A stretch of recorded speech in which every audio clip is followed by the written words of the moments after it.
Hi, I'm here to discuss the third theme of the Advent season, which is joy.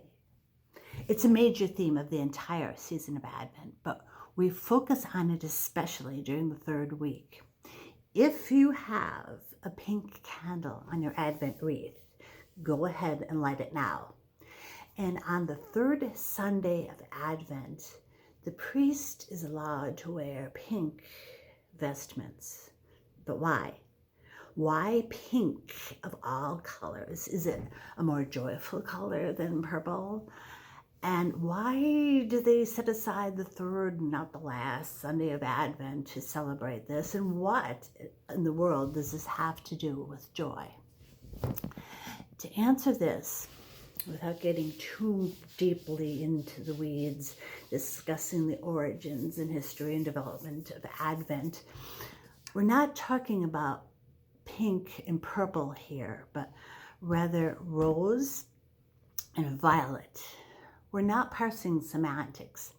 Violet has traditionally been the color of royalty.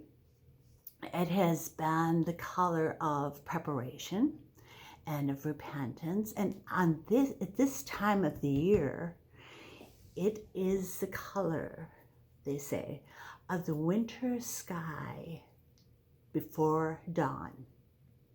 Then rose in this context would be the color of the winter sky, but right before the sun breaks the horizon. It is the color of joyful anticipation, the color of the sun about to rise, of a new day about to break, but not quite yet. Have you noticed that it's these moments of anticipation that bring us the purest and probably the most joy? Like the promise of marriage to a new couple at their engagement, or like the promise of parenthood to a new mother the first time she feels that baby kick. These promises of momentous events help us to look beyond the struggles of everyday life. These events foreshadow something that we are confident will come to pass, but not quite yet.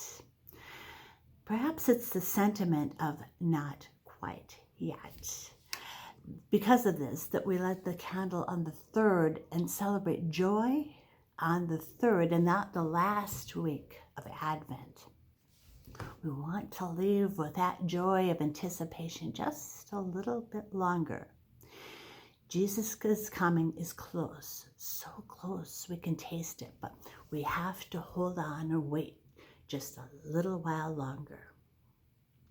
We are a people of waiting, but we're also a people of anticipation and hope. We waited for the promised Christ to be born into and redeem the world.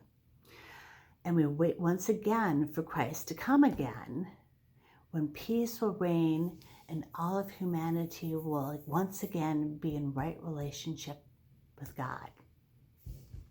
It is the promise that these events will come to pass that bring us joy, true joy, to help us look beyond the trials that we are forced to endure these days.